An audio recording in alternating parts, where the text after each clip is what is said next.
Now or never. Okay.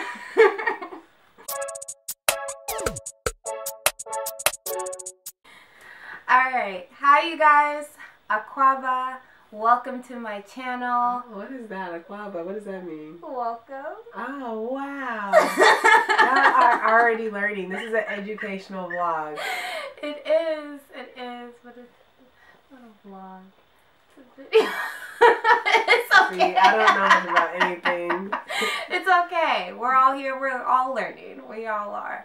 My name is Esi Kokui, and welcome to my channel. I have my best friend Uju today, and we're gonna do a What's the Wahala episode. We haven't had those in a very long time, but we are back. Oh, and snap. yes, you are back on my What's the Wahala Esi. Okay. What's the Wahala Esi? You got a theme song? I'm trying to make my own theme song. Help me out. I don't know. We'll talk about it Okay. after. I just wanted to talk to her about her trip. She went to Nigeria recently, and I kind of wanted to talk to her about her experience and maybe encourage you guys to go, not just to Nigeria, but to visit any African country. And yeah, it's the year of return. Oh, I like that. I really like that. It is. It's the year of return. It's been 400 years since the first slave was taken. This year, or, well, yeah, since, it's been 400 years since it's happened.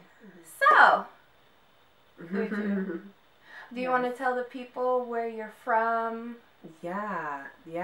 So let me introduce myself again. My name is Ujunwa Chinenye Ukebu. My family is from Nigeria, specifically Imo State. Yeah, was that your first time in Nigeria, or have you been before? That was my very first time. Hey. I am 23 years old. It's okay. Every Christmas, my dad would say, we're going to Nigeria in December. And I was like, okay, yeah, we're ready. And then every Christmas, it just didn't happen. Just things popped up, you know, and plane tickets are no joke. They're really expensive. Especially during Christmas time. Especially during Christmas time. And you have to go get your passports, the visas, whatever you do in order to get into the country. You need all those things. And so, fun fact, the best time to get your... Is this a fun fact? I don't know. The best time to get your plane ticket is in July. Because otherwise, it's going to be... You'll be looking at... To go in December. To go in December, yes. Yeah. The best time to get your plane ticket is in July to go in December. Because otherwise, you're going to be like me and do Air Affordable. Shout out to Air Affordable, though. This is not a sponsor. I do not sponsor Air Affordable. This is not sponsored. But it really helped in paying for that plane ticket. And you'll be spending like 15, 16, 17, 20, 2,000 on the plane ticket. Just don't want to do that. Trust me. And if you want to go in the summer, I think the best time would be January, February, is the best time to buy a ticket because they just go up, y'all. Like, does it rain in the summer? It does, because it's rainy season when it's summer for us. So, why did you go to Nigeria? What was the reason for going to Nigeria this time? My sister was getting married. Now I don't want to. When I talk about a topic, I have to talk about the whole topic and everything that happened. Go ahead. So my sister got married. Shout out to her and her husband Victor. Her name's Ada. She's older than me by a year, but she got engaged to her husband last year. And you know, in Nigerian culture, you go through this process of getting engaged and getting married. So she had her introduction. They had the investigation, and then they had the, like, official wedding, traditional wedding. It was so beautiful.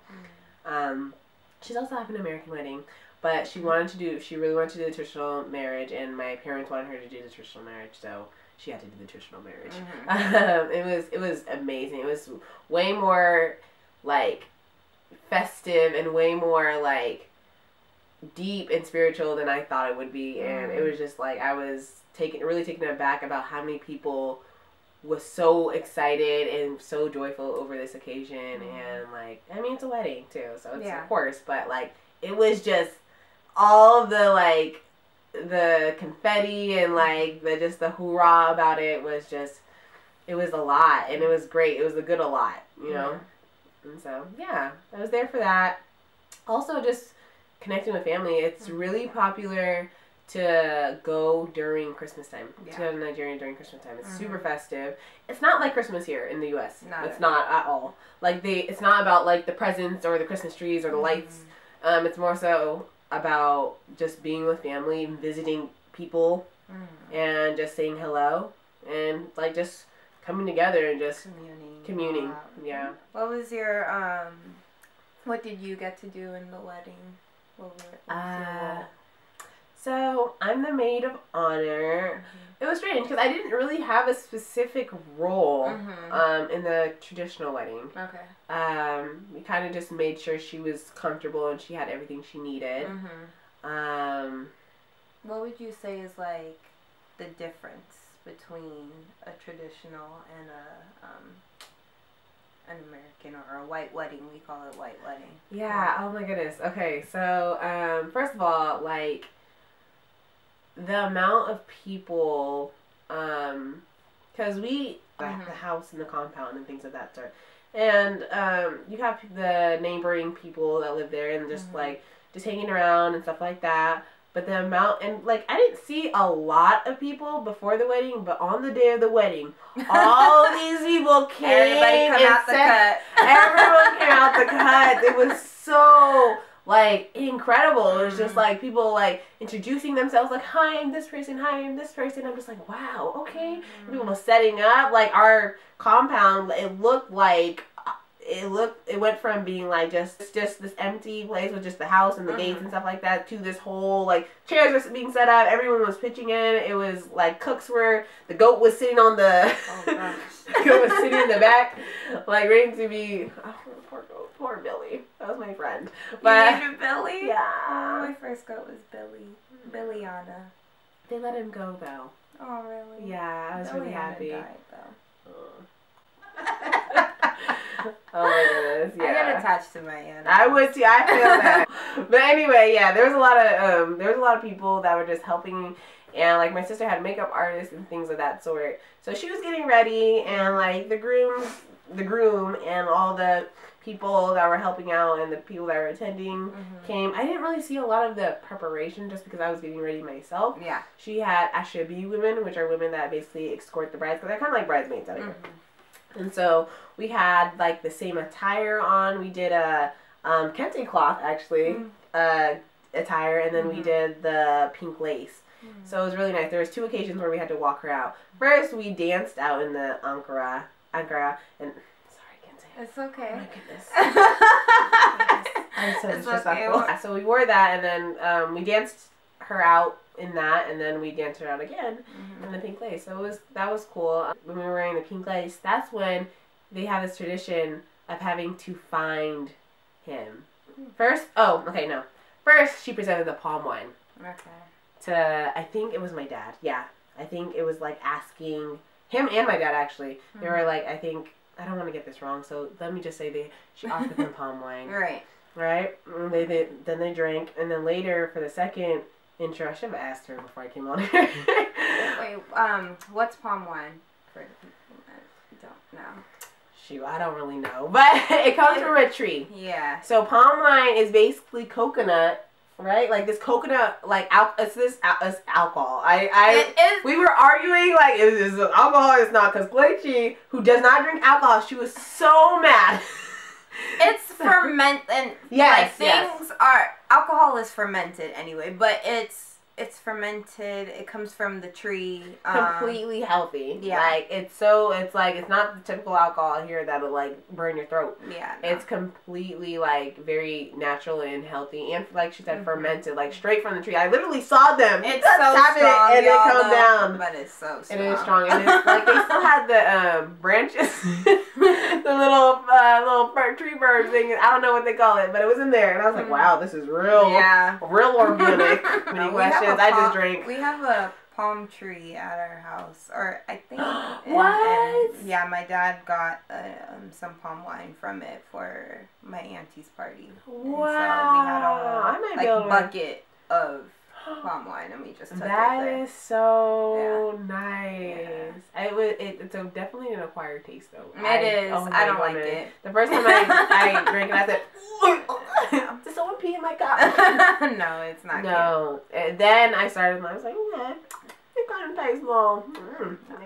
They presented her with she presented them with the palm wine, and then for the second walking her out, she had to go find her husband. It's a tradition for him to hide in the crowd, and she had to go and look and find him, and he a troll because he hid very well. He was really playing the game. He was like, I'm not gonna make it as easy for him. That's not fair.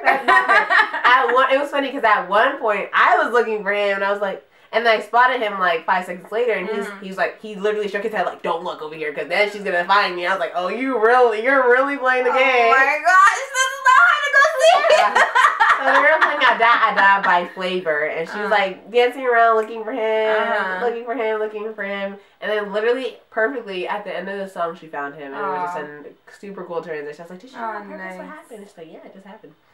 Yeah, that's the difference. It was like, sure. I mean, I guess like it's almost the same because you have the games here, like you have the games during the wedding and stuff like that. I think it's just different in the fact that like they're different games. It's just different culture. Yeah.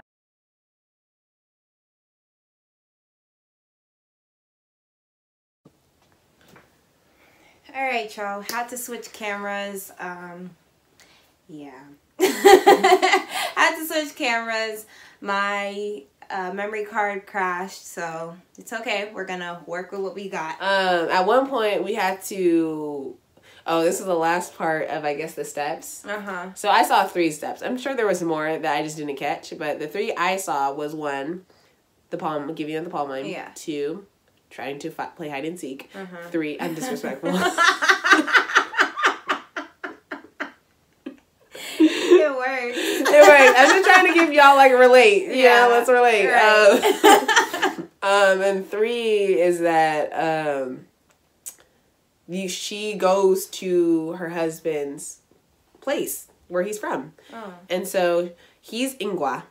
I think. Please, I hope he doesn't kill me if I get this wrong. I think it's Abia States. And so she, at the end of the engagement, she had to go and ride off in the sunset to Ingwa. Cool. So I had to pack her suitcases because they didn't tell me this. I mean, they told me, but it wasn't for sure it was going to happen that night because it was so we were afraid that it was going to be too dark for her to go. Yeah. So we're like, okay, maybe we can go in the morning. But then last minute, everyone was like, oh no, we're going. And I was like, what? And she's like, go pack my stuff. And she was literally walking out the door, go pack my stuff. And I thank God she didn't like stay too long. Like she was with him the majority of our trip there. So she had like her suitcase and it was kind of easy. Packed. Yeah. Okay. And she was living out of a suitcase, so it was easy to organize and stuff like that. So yeah, she took off and that was it. And, people stayed and celebrated and then cleaned up and went. Okay. So was Nigeria what you expected it to be? This is a loaded question. Ow! This is a loaded question because I would say, you know, it's strange because I don't think I really had any expectations. I didn't really think, like, this is what I'm going to do this day. This is what I'm going to do this day. This is what's going to happen. This is what it's going to look like. Because based on the, like, I've seen a lot of movies, Nigerian movies, so I kind of already got an idea of what everything was going to look like. Right. But I didn't know how I would feel seeing them, you know? First off, getting to Lagos. It was a 16-hour flight. No. I'm lying. It was a 27-hour flight. We flew from San Francisco to Dubai and then took a connecting flight from Dubai to Lagos. We stood in the airport and then we flew to Lagos. 8 hours. Yes. Oh my gosh. I slept. I was crooked in the chairs like trying to charge my phone. That's another thing. The outlets there are spaced like this. They're different. You gotta bring your adapter. Oh my goodness. I know. I have so many. I need to make a list of what to do next time because I'm definitely planning on going back. Yeah. But anyway, so like we had that flight, long flight. We got to Lagos. It just, once we hit Lagos, it became hustle and bustle. Oh my goodness. We got off. There's this huge line through the passport checkpoint.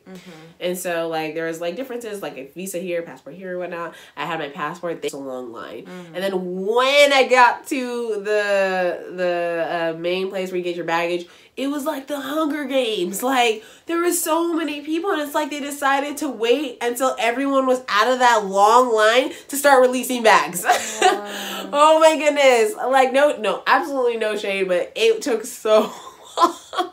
I could not believe it.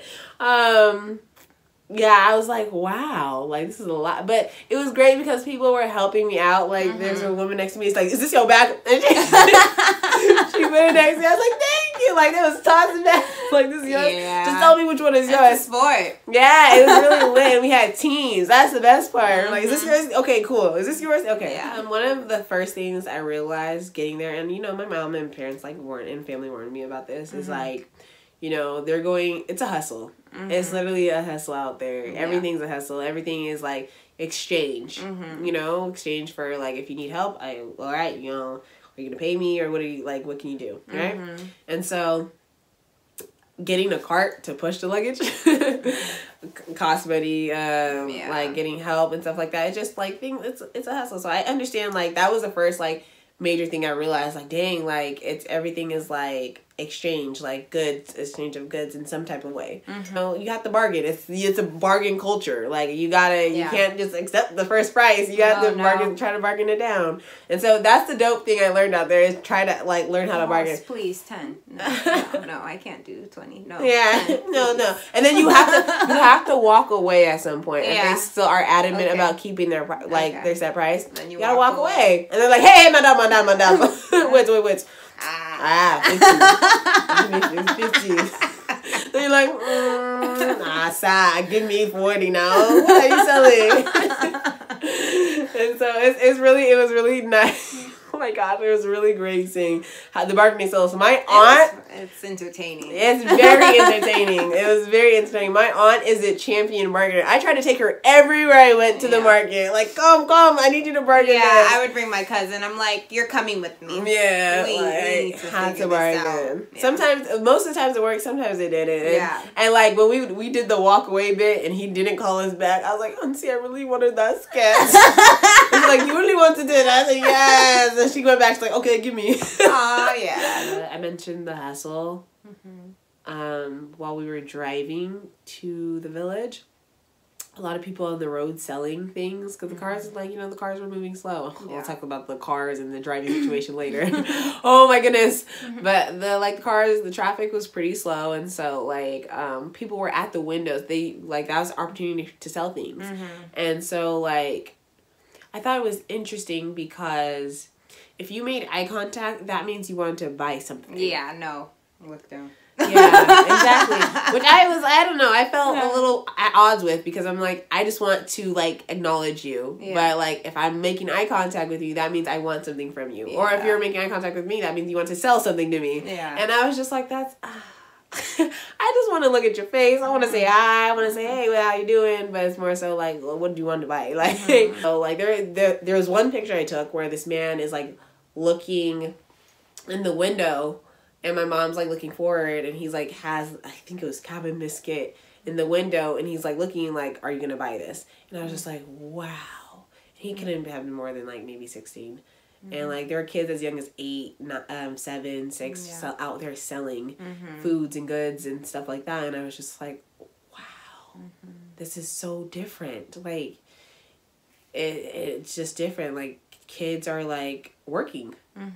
Kids are working. You have to work for everything out there. Like, it's not handed to you easy. Yeah. Even the people that may be better off, like, it's still everything you work hard for. It's not given easy at all. I don't want to like project and say people were happy, but like people were living their lives. That is like, that's how folks are living, and that's what it is. And like, and I was like, damn, like, this is why my dad like so stresses about giving back. And like, especially while we were out there, he was talking about how, and I thought this was really profound. He was talking about how people like go on trips and missionaries to Argentina and like South America and different areas that like a lot of people go to, you know. I'm not gonna say a whole lot, I don't know the numbers, but like it's significant, more significant than Africa. Yeah. And I feel like he was like saying like this is where people are forgotten. And there was at one moment, in one day, he had people out in the I want to call it a courtyard, in our courtyard. And usually people are out there, you know, like just like neighboring people, and they come out there to sit and relax, and we offer them drinks and stuff like that, which I thought was really nice. And people were sitting there, and I noticed a couple of them were in wheelchairs, and my dad called us over. He's like, "Hey, everyone, I wanted to introduce you to these people. They are people with disabilities, and they cannot afford, like, things that can help them walk, things that can help them, like, make their lives easier. So, like, I just wanted to introduce you and encourage you to, like, send some money back. Like, as much as you can give, like $5, $10, whatever it is." And I was like, we're like, "Oh, okay, yeah, like, we heard, like, you know, we hear you, and this is so important." He gave this whole, like, speech and stuff like that, and I was, like, moved, right? Now, I wasn't really completely 100% moved until I saw a woman who was, like, she was getting up to leave, and she had to crawl to the van. Crawl. Oh, and it was, like, my heart stopped, like, this is, I don't know what to say. Like, I really don't know what to say. And getting her, like, a wheelchair, getting her crutches, that would be, like, $10 here. Like, $10 for over there, actually. Because there's $3.69 for every dollar out here. So, things are significantly, like, I guess, cheaper. And so, like, it would be, like, nothing to send, like, get her a wheelchair. And it's incredible that she didn't have one. To me, it's sad, actually. It was really sad. And so, like, that, like, definitely I was thinking, like, something has to be done. Like, we can't, especially the people that are in America or in other countries and they're, like, being, like, they're better off. I think it's just so important to, like, give back to where you came from. Yeah. Like, it's just so important. That was a profound moment that happened. I was like, dang. And then another thing that I was really proud of my family, and my dad's particularly, because he was very much like a philanthropist, which I was really happy about. We have a water tower, and every morning they open the valve so that the neighboring people or whoever comes, however far you come from, I don't know, they can come and turn the knob and they get water. And instead of going to, like, the river or where else to get, like, grab water, and so they can just come there. And he was like, you know, if you have a lot, you give a lot. Otherwise, why are you there? Yeah. So I was like, all right, Dad, okay. There you go. I'll be honest, I did not expect that. But it was really cool. Like, and my dad, it was super happy seeing him in his element. I could tell he was really proud of himself, and he should have been. Like, it was just amazing, like, the work he's put in to make sure the house is built, and that people around him was good too. Yeah. So that's, like, the whole, like, it takes a village, that really, like, that's where it came from. Like, you take care of your village. You take care of who's around in your community. Like, it's really important, because it's like, if y'all don't have each other, who do you have? Like, exactly. Now, I'm going to be completely honest. I wasn't like, yeah, I'm in Nigeria, let's turn up, I'm here, and I'm so excited, and I had this, like, amazing, like, incredible time. There were moments where I was like, I want to go back to the U.S. I had those moments. Really? Yeah. I will say that it's just very different. I will say the way the roles of men and women are different, of course, and the way women are perceived is different. And me, like, coming from the U.S. and California and San Francisco, I was like, I can't wear this. It's not okay to wear this. No, I wouldn't. Okay, so, yeah. You know, I had a really, my family is really cool. Like, I found out. And that's another nice thing I will, talk about later. But so they told me, I don't know if you should wear that. And I was like, why? and we had a whole debate about what I should wear and why I should wear it and like why I shouldn't wear it and stuff like that, how it makes me look. And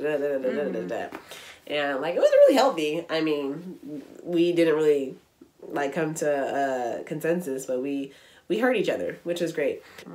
And I will respect that. I also will say that, you know, there are some things I wish would change, but you know.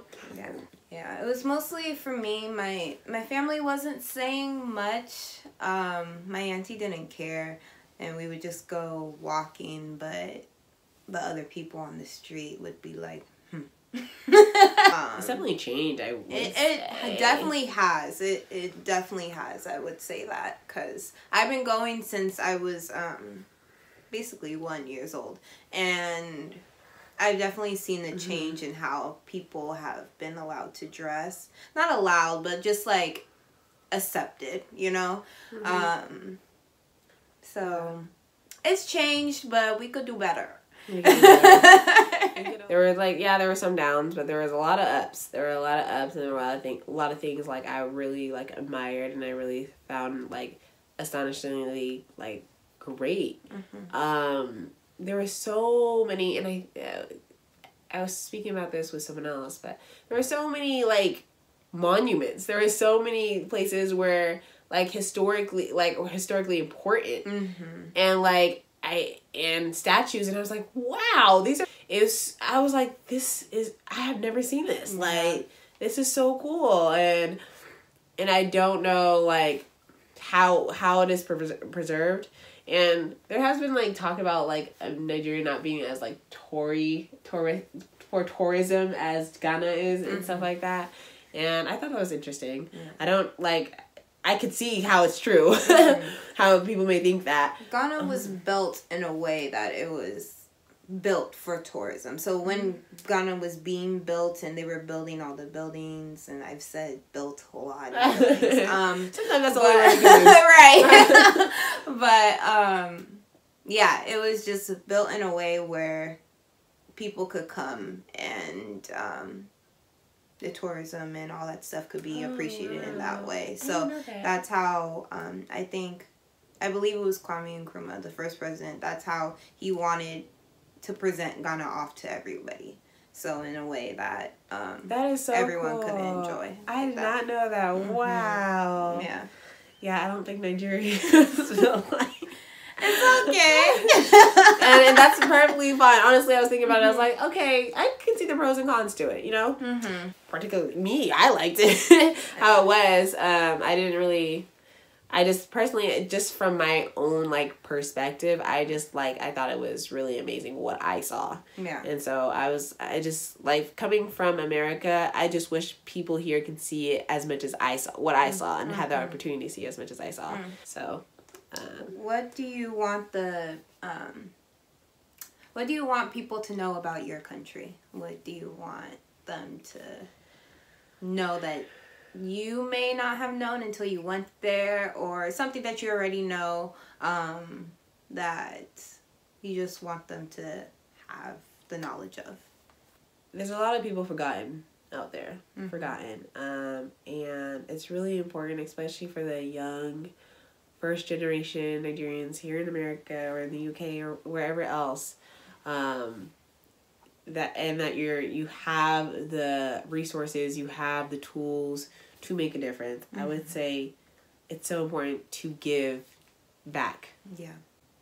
I know like we're a sea and our ocean away, but it's still important to think about the people where you came from. That's the thing I thought about the most coming away from Nigeria is like, this is where I came from. This is where my mom's father, like, this is where he grew crops. This is where he grew his family. This is how I got to where I am today. And like, I can't, like, every day I think about like, I need to better myself so I can help better my community. Not just here, but my home over there. Yeah. And so, because people are depending on it. They won't say it, but they're depending on it. You know? Just like the people in the village were depending on my dad to, like, open that valve for the water. Exactly. Like, they're depending on the help. And it's, like, really, I just feel like it's so important to, like, as much as wealth you're accumulating, it's, like, in the end, like, you can die with all this money. Yeah. But how many lives have you impacted? How many people have you extended help to? And, like... What was, like, the funniest thing that happened there? I feel like the funniest things were problematic. What about the bat? Oh, I don't know where that bat came from. I didn't know they had bats in Nigeria. I was like, what? I thought it was a bird. I thought it was a night bird. A night bird. Yeah. But it was, I don't know. I guess it's a bat. I don't know. I was like, I've never seen a bird at night. But people were like, yeah, it was a bat. So I was like, blame American culture for teaching me that bats only live in caves. That's true. And in Batman's cave, nonetheless. Sorry, I'm a DC nerd. I'm sure there was a lot. Like, I had the funniest family members. That'd be funny. And that's what I wanted to talk about. I met so many people that I hear about on the phone. Like, my mom's always talking to family members, getting calling cards. She makes me want to get calling cards now. I'm with the greatest people. My family members are funny. That's where I get my sense of humor. No, but it's hilarious. They're amazing. I've always heard about I'll shout him out too, Uncle Tony. My mom talks about him. My dad talks about him. He's actually really close to my dad too. And so, like, I always heard about him, but I never, like, met him. And as soon as I met him, I'm like, I like you. He was just so relatable. One of the funniest moments is when, so my Uncle Tony's younger brother, Uncle Kennedy, is a fashion designer. And he's the one who, I think, designed my sister's, I hope that I don't get this wrong, designed my sister's clothes. He would kill me. He designed her clothes. Sorry, I have a cold, so I might sound a little nasally, but he designed her clothes, and he was talking about how, like, I guess overall the funniest moment where people ask me, telling me that it's my turn next. I can't wait to come back in 2 years for Uju's wedding. Literally, I was so excited. Oh my goodness. I said, I'm having a wedding in 2 years. I didn't know. Thanks for the invite. I was like, they already have the invitation. They already have the invitation. They just need the person. And honestly, there's this man that came up to me. He's like, oh my goodness, I have a younger son. I should have known if you were coming, I would have brought him. I said, she's like, so you and your sister can both be. I said, both be what? But I was also saying that I'm probably not gonna marry a Nigerian man, and that's up for a whole nother segment. That's a whole nother thing. And I'm not throwing shade. I'm not. But it's just, being in America is just different. The Nigerian men because I want to marry a Nigerian man. Let's make that clear. I want to. Right. That would be great. I want my children to really be immersed in language. And I'm not saying they couldn't happen with anybody else, but I would say that it's more likely to happen if I was with today a Nigerian man. The Nigerian men I met here have just been somehow something different. And maybe it's an age thing, maybe it's a growth thing, maybe it's a mature thing, maybe it has nothing to do with him being Nigerian. However, all of the ones many of the ones, I'm gonna say all because I don't want anyone throwing stuff at me, but many of the ones I've met have just not been at the same place I was. I for all the Igbo men out there, I love y'all. Don't get me wrong, I love y'all. I have not met an Igbo man that I can say I did not like. However, to be in a relationship is completely different. Completely different. Yeah, and I have a year and a half left. So I better work fast, y'all. Yes, because I want to be in the wedding. I love weddings. And I want one of my friends to have a baby. I love babies and I love weddings. I love babies too, but I just feel like everybody else gets to experience their friends having their weddings and babies, and I don't know why you're looking at me. I'm not getting married. I'm gonna be the auntie turning up with a glass of wine and champagne. Thank you so much, Uju, for joining me on this episode. Yeah. I hope a lot of people got some information. Yeah, I hope I wasn't rambling, y'all. I know this is a lot, and I tend to go circles and circles, but I hope you got some type of picture how it is back home or in Nigeria or where, however you see it. Yeah. Yeah, I hope you got some type of picture of it. You should. I would definitely like go though. Yeah. No matter what, like I would definitely go and plan to go and visit. Yeah. Whether it's Nigeria or Ghana. Like, so in December of 2019, I plan on going to Ghana. Me too. Oh, okay. That's lit. I want to meet Boris Kajo. I know I can meet him here. I think he's in LA, in fact, but I just feel like he'll be less celebrity out there. Kind of, sort of. So you're going for Boris? Of course I'm going to come visit now. But I'm staying at Boris's house. Oh, if Nicole will let you. I'm cool with Nicole too. I watch her on Empire every Wednesday night. All right, y'all. Thank you for watching. Uju, thank you for joining me. Of course. This was fun. We're going to have another What's the Wahala episode, probably with, you guys have already met Precious, so it'll probably be the three of us. We'll do a African girl tag. Yeah, stay tuned for that. Stay tuned for other videos. My self-esteem video is up. Make sure you go watch it now. And all my other videos. Don't forget to watch her stuff. It's really lit. She gives you a lot of great information. Try. Don't forget to subscribe, like, comment, all of that down there. All right, y'all. Bye.